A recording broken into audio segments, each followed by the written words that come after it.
감사의 재발견이라는 책이 있습니다. 이 책은 개인이 묵상으로 쓴 에세이가 아닙니다. 많은 연구를 통해서 나온 결과를 이렇게 종합한 책이거든요. 2014년 그레이터 굿 사이언스 센터는 존 템플턴 재단의 지원으로 감사, 과학과 실천의 확장이라는 연구 프로젝트를 시작을 했습니다. 존 템플턴 재단은 400만 달러라는 거액을 지원을 해서 5년 동안 감사가 과학적으로는 어떤 면이 있는지, 또 감사가 실제 삶의 모든 영역에서는 어떤 역할을 하는지를 방대하게 연구를 한 것입니다. 감사가 건강에는 어떤 영향을 미치는지, 감사가 관계에는 어떤 영향을 미치는지, 심지어 감사가 선거에는 어떤 영향을 미치는지, 또 직장 생활에는 어떤 영향을 미치는지, 이런 방대한 연구를 한 것입니다. 결과는 굉장히 놀라운 것들이 많았습니다. 그 중에 하나가 감사는 실제 우리 뇌를 구조적으로 변화시킨다라는 것을 발견한 것입니다. 감사 훈련은 뇌 영역의 변화를 일으키고 뇌 회로를 재구성하여 신체와 정신 건강에 도움을 준다라는 것이 밝혀졌습니다. 이런 감사의 능력들을 경험했던 한 사람을 이 책에서 소개를 합니다. 이 사람은 원래는 엄청 불평이 많은 사람이었습니다. 그러니까 마음에 안 드는 것 투성인 거예요. 그리고 자기 주변에는 싫은 사람들로 가득 차 있다라고 생각을 했습니다. 부모님 사이가 굉장히 안 좋았습니다. 이 사람이 회사에서 팀장이 됐는데 팀원이 자기를 건너뛰고 상사에게 업무 보고를 하는 것을 본 것입니다. 그러니까 모두가 마치 자기에게만 등을 돌리는 것 같다라는 그런 생각을 한 거예요. 그러면서 외롭고 또 자꾸만 자괴감이 깊어지면서 우울증이 돼버렸습니다. 신경정신과에 가서 상담을 받기 시작했는데 의사분이 약물 치료와 함께 한 가지를 더하자고 제안을 했습니다. 그것이 감사 치료라는 것이었습니다. 이 의사가 이렇게 제안을 했어요. 아주 간단해요. 잠들기 전 오늘 감사했던 일 3가지만 핸드폰 메모장에 기록해 보는 거예요. 이해가 좀 안 되는 거잖아요. 감사요? 그런다고 병이 낫나요? 감사할 일 같은 게 제 삶에 있긴 할까요? 이렇게 반응을 했대요. 그럼에도 불구하고 너무 다급하고 절박하니까 지푸라기라도 잡는 심정으로 이 의사가 시키는 대로 해보기로 한 것입니다. 첫날 정말 막막했다고 합니다. 아무리 생각을 해봐도 감사할 거리가 잘 생각이 안 나는 거예요. 그러다 보니까 진짜 자기 삶에서는 감사할 거리가 없다고 생각하면서 1차원적인 감사를 해야 되겠다고 그것을 적었어요. 이렇게 3가지를 적었습니다. 숨을 쉴 수 있어 감사합니다. 2다리로 걸을 수 있어 감사합니다. 쉴 수 있는 집이 있어 감사합니다. 이렇게 적고 났는데 기쁜 게 아니더래요. 회의감이 몰려왔어요. 이 당연한 것들인데 왜 내가 감사해야 되지? 마음에서 우러나오지도 않는 이런 감사를 한다고 해서 나에게 무슨 영향이 미쳐질까? 그런데 몇 달이 흐르면서요, 자기 안에 이 감사가 미치는 영향, 이 변화를 느끼기 시작한 거예요. 가장 먼저 변화됐다고 확실하게 느끼는 게 뭐였냐면 시각이었습니다. 세상을 바라보는 시각이 옛날엔 다 부정적이었거든요. 사람을 바라보는 것도 다 부정적이었는데, 그런데 이상하게 긍정적으로 보이기 시작했다라는 거예요. 그러면서요, 또 감사를 해보다 보니까 감사가 자기가 몰랐던 장점이 뭔지를 깨닫게 해주었대요. 전에는 나는 왜 이렇게 예민할까? 이런 것 때문에 고민을 했대요. 그런데 이제는 예민한 것 때문에 감사합니다 이렇게 일단 얘기했어요. 그리고 나서 예민한데 왜 감사하지? 이렇게 생각해 보니까 예민한 것이 눈치가 빨라서 좀 일머리가 있게 만들었다는 생각이 드는 거예요.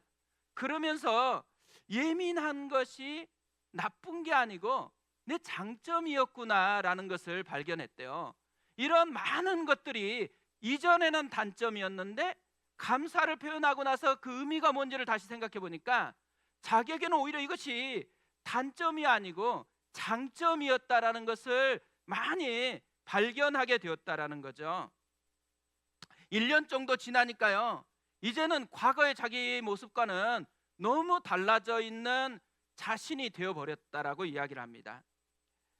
미처 발견하지 못했을 뿐이지 감사할 일은 자기 곁에 너무 매일매일 넘쳐나고 있었다라는 것을 깨달았대요. 저는 이분을 보면서 우리가 참 이런 은혜가 필요하다라는 생각이 많이 들었습니다. 성경은요, 감사하라고 계속해서 말씀을 합니다. 데살로니가전서 5장 18절에 범사에 감사하라, 이것이 그리스도 예수 안에서 너희를 향하신 하나님의 뜻이니라. 골로새서 3장 15절에서 17절까지도 이렇게 말씀합니다. 그리스도의 평강이 너희 마음을 주장하게 하라. 너희는 평강을 위하여 한 몸으로 부르심을 받았나니 너희는 또한 감사하는 자가 되라. 그리스도의 말씀이 너희 속에 풍성히 거하여 모든 지혜로 피차 가르치며 권면하고 시와 찬송과 신령한 노래를 부르며 감사하는 마음으로 하나님을 찬양하고 또 무엇을 하든지 말에나 일에나 다 주 예수의 이름으로 하고 그를 힘입어 하나님 아버지께 감사하라. 짧은 세 절이잖아요. 그런데 매 절마다 감사해라, 감사해라, 감사해라 계속 명령하고 있어요. 왜 성경은 이렇게 감사하라고 계속 요구하고 있을까요? 우리를 괴롭히려고 하는 게 아니에요. 우리도 이 감사의 유익, 감사의 능력을 우리 것으로 좀 맛보라는 것입니다. 성경은요, 지금 프로젝트로 연구를 안 했어도 이미 그때에 감사가 얼마나 능력이 있는지를 알고 있었다라는 거예요. 그래서 그 감사의 능력을 우리가 맛보아야 된다라는 거죠. 그래서 감사하라고 요구를 하는 것입니다. 오늘은 추수감사절이거든요. 사실 매주마다 우리는 감사로 예배하는 자들이에요. 그럼에도 불구하고 1년에 하루를 정해가지고 감사절을 지킵니다. 이 감사절을 통해서 뭘 기대하는 거겠어요? 감사가 회복되는 거죠. 그래서 감사의 능력을 내 삶에서 생생하게 맛보라는 이 마음으로 감사절이 있는 것입니다. 오늘 말씀은요, 사실 3주간 연속 우리가 지금 보고 있는 말씀이거든요. 아마 주보 보시면서 혹시 오타난 거 아닌가? 이런 생각하신 분이 있었을 수도 있어요. 주보를 만들려고 우리 박 목사가 저한테 물어봤거든요. 혹시 잘못된 거 아니냐고.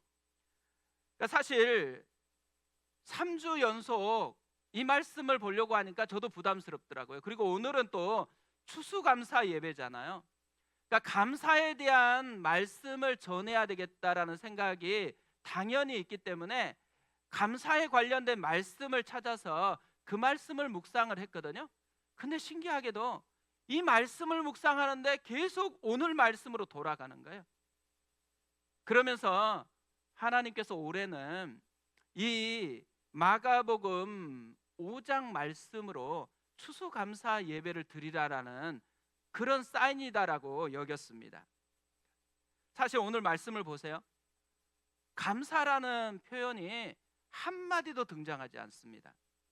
그런데 놀랍게도 감사가 가득 차 있다라는 것을 우리는 발견하게 되어집니다. 계속해서 감사가 넘쳐서 표현하고 있는 사람이 등장하기 때문에 그렇죠. 귀신 들렸다가 나은 사람입니다. 귀신이 쫓겨나고 해방되자 이 사람 속에 너무너무 감사함이 있으니까 그 감사함을 표현을 하기 시작합니다. 그런데 감사하다고 말로 표현하는 것은 아니에요. 그가 첫 번째로 표현하는 것은 예수님과 함께 하고 싶다라고 표현을 했습니다. 18절에 보세요. 예수께서 배에 오르실 때에 귀신 들렸던 사람이 함께 있기를 간구하였으나, 왜 함께 있고 싶어 했겠어요? 감사함이 있기 때문에 그래요. 너무 감사하기 때문에 더 알고 싶은 거예요. 너무 감사하기 때문에 그분과 가까이 있으면서 자기의 감사를 좀 보답하고 싶은 이 마음이 있었던 것이죠. 그런데 예수님이 허락하지 않았습니다. 대신 집으로 돌아가서 가족들에게 알려주라고 말씀하셨죠. 그러자 어떻게 해요? 순종합니다. 20절에 이렇게 되어 있어요. 그가 가서 예수께서 자기에게 어떻게 큰 일을 행하셨는지를 데가볼리에 전파하니 모든 사람이 놀랍게 여기더라. 그냥 순종하는 게 아니잖아요. 넘치도록 순종했습니다. 가족에게 가라 그랬는데 데가볼리 사람들에게 다 나가서 예수님을 전파했어요. 그래서 모든 사람이 이것을 보고 놀랍게 여겼다라고 이야기합니다. 이 사람이 왜 가족에게 가라 그랬는데 데가볼리 모든 사람에게 갔겠어요? 감사가 그만큼 넘쳤기 때문에 이렇게 표현하고 있다라는 거죠.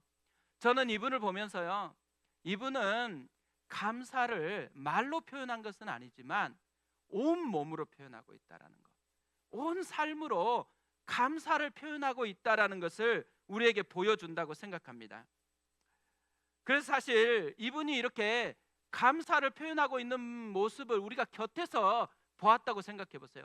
이분이 막 이렇게 예수님이 자기에게 어떻게 행하셨는지를 얘기할 때 그 옆에서 이분을 보고 있으면 뭐가 느껴지겠어요? 감사가 얼마나 큰 능력인지를 우리가 생생히 볼 거예요.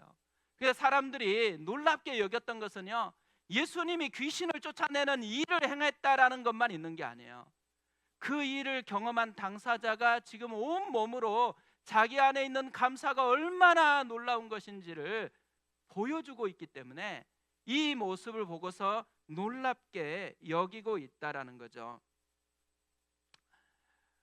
올 한 해 우리도 많은 은혜를 입어서 추수감사 예배를 드리는 시간이잖아요. 그런데 우리도 감사가 너무 넘쳐나가지고 이 견딜 수 없는 마음으로 이 사람처럼 말을 뛰어넘어가지고 삶으로 또 온몸으로 이렇게 표현했으면 좋겠어요. 오늘 애가 4명 있는데도 얼마나 감사했으면 이 덤블링까지 하면서 이렇게 표현하겠어요. 그러니까 그만큼 주신 은혜, 그것이 넘쳐난다라는 의미겠죠. 우리도 그랬으면 좋겠어요. 집에 가는데 너무 감격해가지고 막 소리 외치고 그랬으면 참 좋겠습니다.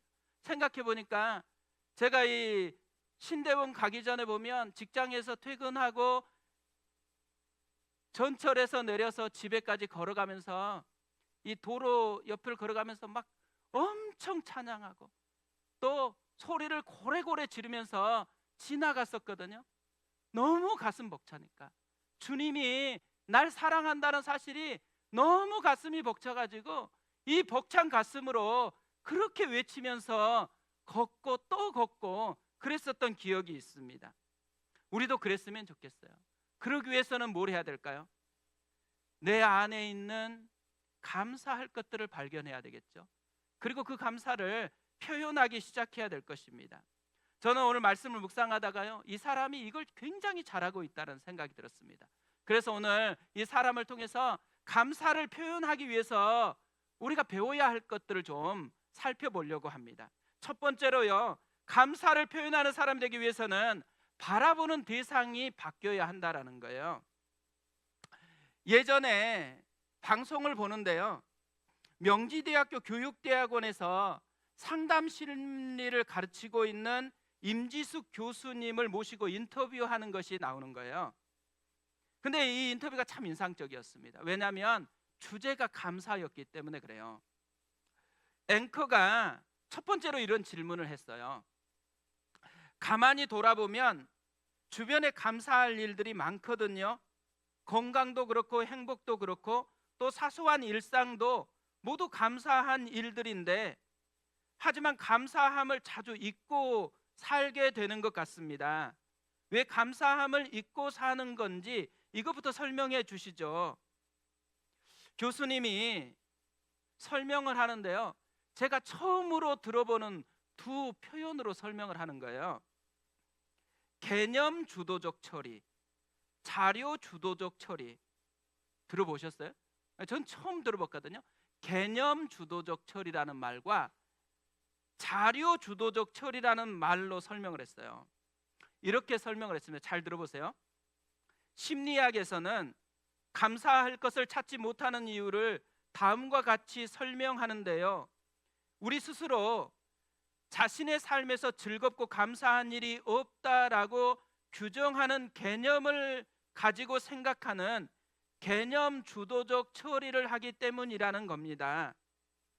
감사함을 찾으려면 자료 주도적 처리를 해야 하는데요, 즉 일상이라는 자료를 자세히 시간을 갖고 살펴보면 없을 것 같던 감사가 있다는 것을 발견하고 기존의 생각을 수정하게 된다고 봅니다.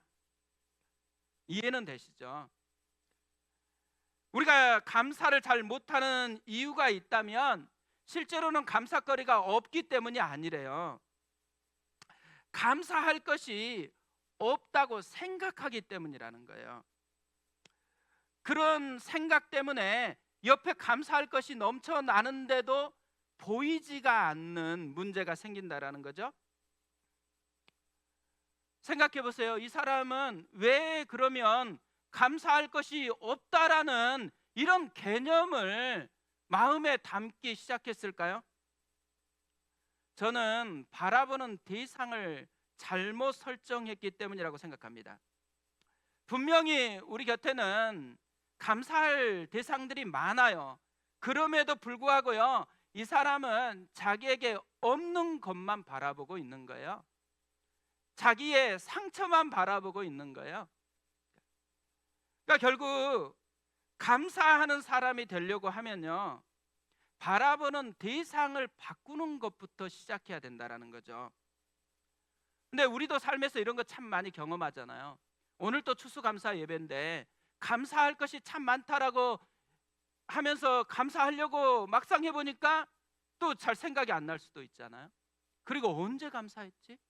왜 우리는 감사를 잘 표현을 못하고 살아가고 있지? 이런 생각을 할 때가 있다라는 것이죠.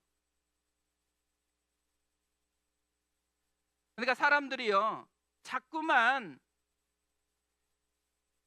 실제로 감사할 것이 많은데도 불구하고 엉뚱한 것을 바라보고 있기 때문이라는 거예요. 내 안에 주어진 것, 하나님이 나에게 선물하신 것, 이런 것을 보면 감사가 자연스럽게 흘러나올 수 있는데, 실제로 우리가 보는 건 뭐예요? 나에게 없는 것. 나는 왜 이렇게 안 되지? 내 실패한 것, 이런 것 한두 가지에 몰두되다 보니까요, 많은 감사거리가 안 보이기 시작했다라는 것이죠. 받은 것은 수만 가지 은혜인데 우리가 보는 것은 없는 것 한 가지에 붙들리니까 그 많은 것이 우리에게는 전혀 보이지 않고 작동되지 않게 되어버렸다라는 것입니다. 그런데 오늘 말씀을 보면요, 이 귀신 들린 사람은요, 그것과 굉장히 다른 모습을 우리에게 보여줍니다. 저는 이 사람이 진짜 잘하고 있는 것 한 가지가 대상을 바꾸어서 보는 거라고 생각하거든요. 20절을 다시 보세요. 그가 가서 예수께서 자기에게 어떻게 큰 일 행하셨는지를 데가볼리에 전파하니 모든 사람이 놀랍게 여기더라. 그가 지금 데가볼리에서 한 것이 뭐다 그래요? 예수께서 행하신 일을 전파하는 거래요. 그러니까 지금 바라보고 있는 게 뭐라는 거예요? 예수님이 행하시고 있는 걸 바라보고 있다라는 거죠. 그뿐만 아니잖아요. 그 예수님이 행하신 것이 자기에게 영향 미친 것, 자기에게 없는 걸 보는 게 아니고 자기에게 있는 것에 집중해서 보고 있다라는 것이에요. 그래서 자기가 보고 있는 예수님이 자기에게 주신 은혜를 이야기하고 있다라는 거죠. 그러다 보니까 그는 감사함이 넘쳐날 수밖에 없다라는 것입니다. 그는 지금 없는 것이 아니라요, 자기에게 일어난 일을 보면서 감사해요. 그는 지금 큰 일을 이루고 계시는 예수님을 바라보면서 감사하고 있다라는 것이죠. 우리가 일상을 살아가면서 해야 될 것 중에 굉장히 중요한 것이 있다면 내가 바라보고 있는 것을 점검하는 것이에요. 내가 엉뚱한 것 바라보고 있다면 다시 내가 진짜 보아야 할 것을 보는 것으로 조정을 해야 한다라는 것이죠. 저도 오늘 말씀을 묵상하면서요, 올 한 해 그리고 또 개척해서 지금까지 하나님이 우리에게 했던 일, 또 하나님이 개인적으로 나에게 주었던 여러 가지 일들이 뭔가, 이것들을 좀 돌아보게 되었습니다. 교회에서 이렇게 생각해요. 교회를 생각하면서 하나님이 하신 일이 뭔가 이렇게 생각해 보니까요, 진짜 많은 것들이 떠올랐거든요. 그 중에 하나, 이 페이스튼에서 예배 드리는 거구나라는 생각이 들었습니다. 사실 우리가 개척하고 그렇게 큰 규모의 교회가 아닌데도 불구하고 여유롭게 지금 예배를 드려요. 뿐만 아니라 애들이 지금 마음껏 뛰어놀 수 있는 운동장을 가지고 있는 교회에 흔치 않습니다. 근데 우리가 이런 많은 혜택을 누리면서 지금 하나님 앞에서 예배하고 있더라고요. 뿐만 아니라요, 이번 주부터 잠옷실이 새롭게 생겼습니다. 그리고 이제 날씨가 조금 추워지잖아요. 지금 오후에 아이들이 제자 훈련을 하거든요. 근데 여기에서 해요. 그러다 보니까 제자 훈련을 안 받는 애들이 밖에서 이렇게 노는데, 비가 오거나 아니면 이제 점점 추워지니까 어디에서 놀아야 될지 이제 좀 고민이 되는 차였는데, 마침 그때 하나님께서 이걸 알고 저 장소를 딱 주신 거예요. 그래서 오늘부터 제자 훈련을 저기서 하고, 또 애들은 안에서 이제 놀아도 되는 이런 놀라운 일이 생겼습니다.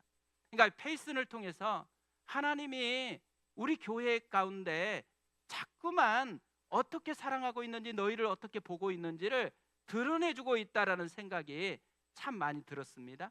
뿐만 아니라요, 우리가 여기까지 오는 내내 누군가의 헌신이 있었기 때문에 여기까지 왔거든요. 많은 순장님들의 헌신이 있었고, 교사들의 헌신이 있었고, 많은 봉사자들의 헌신이 있었습니다. 지난주에 우리 교회에서 사역하다가 다른 교회로 옮겨서 열심히 사역하고 있는 교육자가 찾아왔어요. 또 이야기를 쭉 나누다 보니까 하나 뚜렷하게 우리 교회 교육자들의 특징이 하나 발견됐어요. 그게 뭐냐면, 우리 교회 교육자들은 마음을 담아서 사역을 한다라는 거예요. 이게 얼마나 중요한 일인지 모릅니다. 비록 어려도요, 마음을 담아서 얼마나 애쓰는지 몰라요.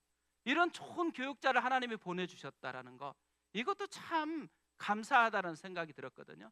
그리고 지난주에 수능 기도회가 있었습니다. 근데 지난주에는 독특한 기도회였어요. 수능 보는 아이들의 가족은 아무도 없는 채로 우리 성도들만 기도하는 그 기도회였거든요. 근데 이걸 보면서도 너무 감동스러운 거예요.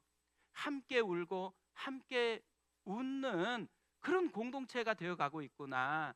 하나님께서 우리를 진짜 우리라는 교회됨으로 빚어가고 있다라는 것이 너무 보여지니까 참 감사했습니다.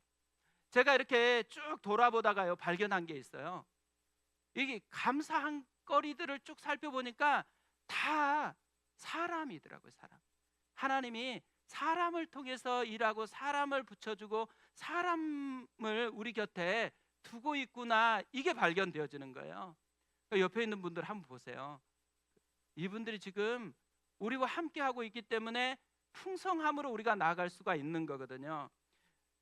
이번 한 주간요, 우리가 하나님께서 우리에게 주신 은혜의 대상들을 쭉 살펴보세요. 그런데 그때에 내 주변에 있는 사람이 누군지를 살펴보세요. 내 곁에 있는 사람이요, 하나님의 선물입니다. 그 하나님의 선물됨을 누리고 또 감사로 표현하는 그런 한 주간 되어졌으면 참 좋겠습니다. 두 번째로요, 감사를 표현하는 사람 되기 위해서 우리가 배워야 될 게 있다면 평범함에 담긴 놀라운 은혜를 볼 수 있어야 한다라는 거예요. 우리 곁에는 당연한 것들이 너무 많잖아요. 당연하다는 이 속에 담겨 있는 의미가 뭐예요? 특별함을 보지 못한다라는 의미인 거죠. 당연함 속에서는 이 당연한 것이 가지고 있는 의미를 우리가 잘 모른다라는 이야기인 거거든요. 그런데 오늘 이 사람을 보세요. 귀신이 쫓겨났습니다. 그러면 어떤 사람이 되었어야 될까요? 놀랍게도 평범한 사람이 됐습니다. 15절에 이렇게 되어 있습니다. 예수께서 이르러 그 귀신 들렸던 자, 곧 군대 귀신 집혔던 자가 옷을 입고 정신이 온전하여 앉은 것을 보고 두려워하더라.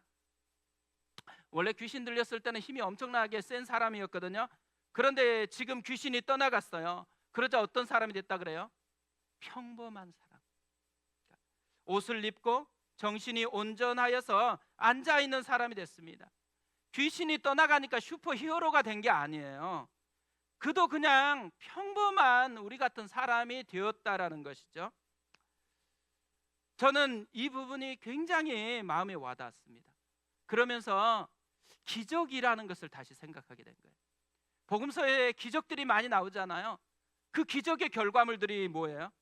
나병 환자가 치료가 됐습니다. 우리 같으면 기적이 일어났으니까 슈퍼히어로가 됐어야 된다라고 생각하는데 평범한 사람이 됐어요. 소경 바디메오가 눈이 떠졌어요. 평범한 사람이 됐습니다. 기적의 결과, 평범함을 만들어냈다라는 거죠. 이 말은요, 평범함 속에서는 기적의 비밀이 숨겨져 있다라는 해석이 가능하다라는 거죠. 평범함에 익숙해진 사람은요, 당연해서 그 속에 있는 기적의 의미가 보이지 않아요. 그런데 우리가 언제 기적의 의미가 확 드러나요? 그 평범함을 잃어버렸을 때, 그때 우리가 평범함이 얼마나 놀라운 것인지를 다시 깨닫는 거잖아요. 나태주 시인이 있거든요. 풀꽃 시인으로 이미 다 알고 있을 겁니다. 이분이요, 시집을 낸 게 아니고요, 감사 노트를 냈어요. 너무 신기하잖아요. 이 시인이 시집을 내야지 왜 감사 노트를 냈을까? 제가 너무 궁금해가지고 여러 검색을 해봤거든요. 그랬더니만 이분이 2007년에 급성 췌장염으로 생사의 고비를 넘긴 적이 있대요. 의사로부터 사흘밖에는 못 산다라고 이야기를 듣고 또 중환자실에서 장례 준비까지 할 정도로 정말 위독한 그런 상태였대요. 그러다가 기적적으로 회복된 거예요. 그렇다고 바로 회복된 게 아니더라고요. 7개월 동안 투병을 했습니다. 그리고 오랜 병원 생활을 마치고서 이분이 엄청난 것을 깨달은 거예요. 그게 뭐냐면 일상을 바라보는 눈이 바뀐 거예요. 그래서 이분이 계속 이런 고백들을 많이 합니다. 무엇 하나 감사하지 않는 것, 눈물 겹지 않는 것이 없다. 숨 쉬는 것도 감사하고 물 한 잔 마시는 것도 감사하고 바람이 불어오는 것도 감사하다. 햇살, 바람, 꽃 한 송이, 그리고 집에서 변함없이 귀가를 기다리는 아내와 낡고 오래된 집, 낡은 슬리퍼조차도 감사하다. 너무 놀랍지 않아요? 낡은 슬리퍼조차도 감사하다. 이분은 이렇게 회복되고 나서 입버릇처럼 행복은 감사에서 시작된다라는 이야기를 한다고 합니다.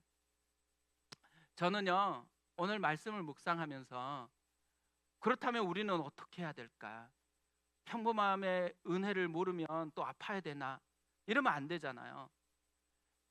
평범함 속에 숨겨져 있는 이 놀라운 은혜, 이것을 볼 수 있는 눈이 회복되어지는 그런 추수감사절이 되어졌으면 참 좋겠습니다. 평범하다라는 것은요, 하나님이 아무것도 안 한다라는 의미가 아니에요.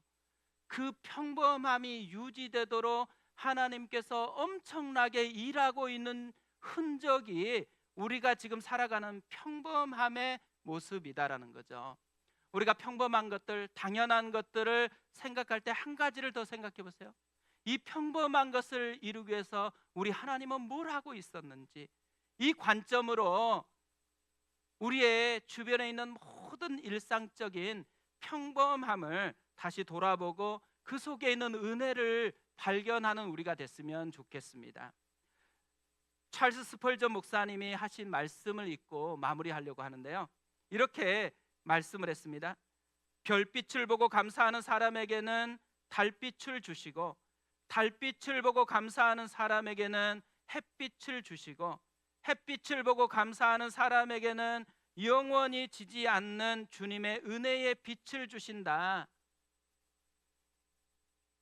오늘부터 우리가 매일매일 작은 것부터 감사했으면 좋겠습니다. 평범한 것부터 감사했으면 좋겠습니다. 그래서 이 감사가 우리 가운데 풍성한 능력이다라는 것을 경험하는 우리가 되었으면 참 좋겠습니다. 살아계신 하나님 아버지, 오늘 1년 동안 베풀어 주셨던 하나님의 은혜를 감사함으로 올려드리는 추수 감사 예배로 드렸습니다. 하나님 아버지, 우리가 1년 살아오면서 자꾸 없는 것, 또 내 마음에 상한 것, 이런 것에 집중하다가 이미 내 안에 주어진 풍성한 하나님의 은혜를 누리지 못했을 때가 많았습니다. 하나님 아버지, 우리의 마음의 눈을 열어서 주님 주신 것, 주님이 행하시는 것, 주님의 역사에 시선이 고정되게 하시고, 그래서 하나님 아버지 그 속에서 하나님의 놀라운 일하심을 발견하게 도와주시옵소서. 하나님 아버지, 우리가 누리고 있는 평범한 모든 것들이 당연한 것이 아니라 사실은 하나님의 놀라운 역사였다라는 것을 우리가 깨닫게 되어집니다. 하나님 아버지, 잃어버렸기 때문에 깨닫는 자가 아니라 하나님의 놀라운 이 역사를 바로 보는 영적인 시각이 건강해서 끊임없이 우리의 삶에서 감사함이 넘치게 하여 주옵소서. 우리에게 주어진 많은 것들을 감사함으로 하나님 앞에 표현하고, 그러므로 말미암아 우리 안에도 감사가 미치는 영향력, 그 능력을 맛보는 삶이 되어지도록 이끌어 주시옵소서. 우리 주님께서 우리 아이들이 감사를 배우기를 원합니다. 우리를 통해서 감사가 물들어갈 수 있도록 우리 아이들을 빚어 주시옵소서. 그렇게 인도하실 줄 믿고 의지하고, 이제는 우리 주 예수 그리스도의 은혜와 하나님 아버지의 극진하신 사랑하심과 성령님의 감동 감화 위로 교통하심이 모든 것을 풍성하게 주신 하나님을 바라보고 감사함으로 나아가는 모든 성도들 머리머리 위에 이제부터 영원토록 함께 하시기를 간절히 축원하옵나이다. 아멘.